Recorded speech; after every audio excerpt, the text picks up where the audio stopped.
वाहेगुरु जी का खालसा, वाहेगुरु जी की फतेह। समस्त बहुजन द्रविड़ समाज को सदगुरु रविदास महाराज के 648वें प्रकाश पर्व पर लख लख बधाइयाँ। साथियों, जैसा कि आपको पता है, इस भारत के इतिहास में जो मध्यकाल है, मध्यकाल जो भारतीय उपमहाद्वीप के जो लोग हैं, जो मूल निवासी लोग हैं, उनके शोषण दमन का इतिहास है। यहाँ मध्यकाल में जब से मुगल आए और मुगलों के साथ मिलकर ब्राह्मणवादी ताकतों ने यहाँ का जो भारतीय उपमहाद्वीप का जो मूल निवासी बहुजन द्रविड़ समाज था, उसके ऊपर हर वो अमानवीय अन्याय अत्याचार किए जिसकी उपमा दुनिया में कहीं भी नहीं मिलेगी। ऐसे समय में उत्तर प्रदेश के बनारस में सदगुरु रविदास महाराज का जन्म हुआ। उन्होंने इस व्यवस्था को झेला, इस व्यवस्था को भोगा, और शायद इसीलिए उन्होंने जो इस व्यवस्था की जितनी समझ सदगुरु रविदास महाराज जी को है, उनकी बानियों में मिलती है, उतना जो कबीर हैं, गुरु नानक देव जी हैं, ऐसे कुछ लोग ही हैं जो उस गहराई से इस ब्राह्मणवादी व्यवस्था और इसका जो अन्याय अत्याचार उसको समझ पाने में सक्षम हो सके।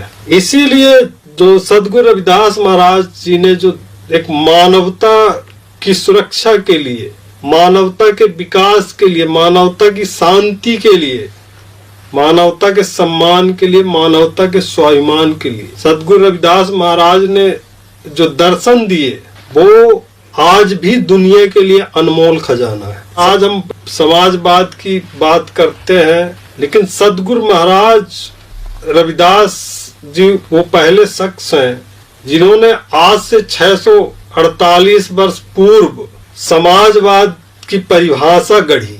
उन्होंने कहा, ऐसा चाहूं राज में जहां मिले सबन को अन्न, छोट बड़ सब संब से रैदास रहे प्रसन्न। तो इस तरीके से वो ऐसा राज्य चाहते थे जहां कोई जातीय ऊंच नीच जातीय भेदभाव ना हो, सब समरूप रहे, समानता से रहे, सब सुखी रहे, सब के लिए भोजन हो। तो इस तरीके से सेल्फ रिस्पेक्ट की बात भी उन्होंने करी, सेल्फ रूल की बात भी उन्होंने कहा। वो कहते हैं, रैदास मानुष कर बसन को सुख कर है दो ठाव, एक सुख है स्वराज में दूसर मरघट गांव। तो इस तरीके से उन्होंने कहा कि जो वास्तविक सुख है इंसान को या तो अपने राज्य में, स्वराज में मिल सकता है, इंसान स्वराज में वास्तविक रूप से सुखी रह सकता है, या तो फिर इंसान मरने के बाद मरघट में जाके चिंता मुक्त होता है। इस तरीके से इस देश में जो बहुजन द्रविड़ों के सेल्फ रूल की बात करने वाले व्यक्ति थे, वो सदगुरु रविदास महाराज जी थे। तो इस तरीके से सदगुरु रविदास महाराज ने अपने जीवन काल में समाज को जगाने का, समाज को एक दिशा देने का काम किया, और जिसका परिणाम ये हुआ कि जब सिखों के पहले गुरु गुरु नानक पातशाह जी हैं, जब उन्होंने सिखी की स्थापना की, तो सिख सिद्धांतों में, सिख दर्शन में उन्होंने सदगुरु रविदास महाराज की बानियों को भी स्थान दिया। उन्होंने सदगुरु कबीर की बानी को भी स्थान दिया, उन्होंने गुरु नामदेव की बानी को भी स्थान दिया। तो इस तरीके से उस दौरान, उस दौर में जितने भी संत महापुरुष ब्राह्मणवाद के खिलाफ, ब्राह्मणवाद की बुराइयों के खिलाफ युद्ध छेड़े हुए थे, प्रथम गुरु पातशाह गुरु नानक जी ने जब सिखी की स्थापना की, तो उन्होंने ऐसे जो समतावादी संत गुरु महापुरुष थे, उनकी शिक्षाओं को संकलित किया, एक साथ किया, और बाद में गुरु अर्जुन देव जी ने उन सब की शिक्षाओं को एक क्रमबद्ध, एक जो है तो एक साथ लाने का काम किया, एक साथ संपादित करके उन्होंने गुरु ग्रंथ साहिब जी का निर्माण किया। तो इस तरीके से ब्राह्मणवाद के खिलाफ देश के अलग अलग भागों में जो एक लहर चल रही थी, जो ब्राह्मणवाद के खिलाफ संघर्ष हो रहा था, वो संघर्ष जो है अंतिम रूप में गुरु अर्जुन देव जी ने उसको गुरु ग्रंथ साहिब जी के अंदर संकलित करने का काम किया। इस तरीके से हमारा वो पुराना इतिहास जिंदा रह पाया और आज हम लोग उससे प्रेरणा ले सकते हैं। लेकिन ये इतना आसान नहीं था। जैसा कि आप जानते हैं कि जब पांचवें पातशाह गुरु अर्जुन देव जी ने ये काम किया, उन्होंने जितने भी देश भर के ब्राह्मणवाद के विरोध में खड़े जो संत महात्मा थे, उनकी वाणियों का संकलन शुरू किया, तो जो जहांगीर के दरबार में जो ब्राह्मणवादी लोग थे, उन्होंने मुगल बादशाह जहांगीर के कान भरने शुरू किए और नतीजा ये हुआ कि जहांगीर ने गुरु अर्जुन देव जी को मृत्यु दंड दिया। एक दर्दनाक मौत से जो है तो उनको इस दुनिया से विदा किया गया। उनकी शहीदी इस तरीके से की गई।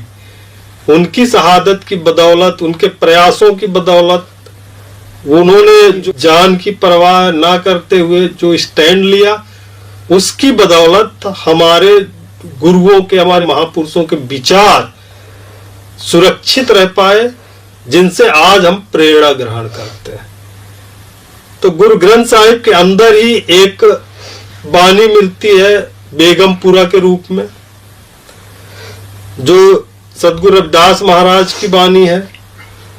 बेगमपुरा के जरिए वो एक ऐसे स्टेट की कल्पना कर रहे हैं जो दुख रहित हो, जहां कोई गम ना हो, जहां कोई जातीय भेदभाव ना हो, जहां कोई धार्मिक आतंक ना हो, जहां कोई भुखमरी ना हो, जहां कोई टैक्स ना हो, जहां कोई चोरी ना करता हो, जहां कोई अशिक्षा ना हो, जहां कोई चारित्रिक पतन ना हो, ऐसा स्टेट वो कहते हैं, ऐसा स्टेट और इस सोच के लोग इस स्टेट में रहेंगे।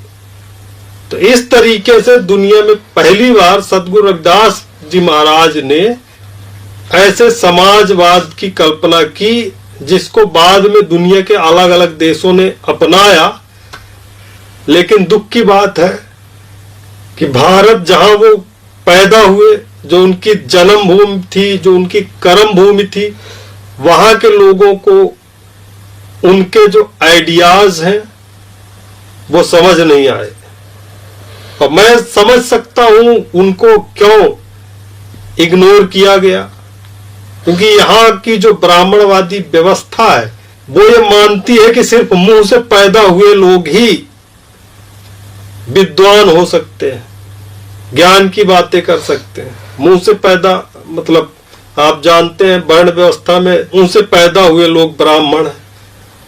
तो यहाँ तो भाई भारत के अंदर जो भूदेव है वो ब्राह्मण है, उनके अलावा कोई ज्ञानी नहीं हो सकता।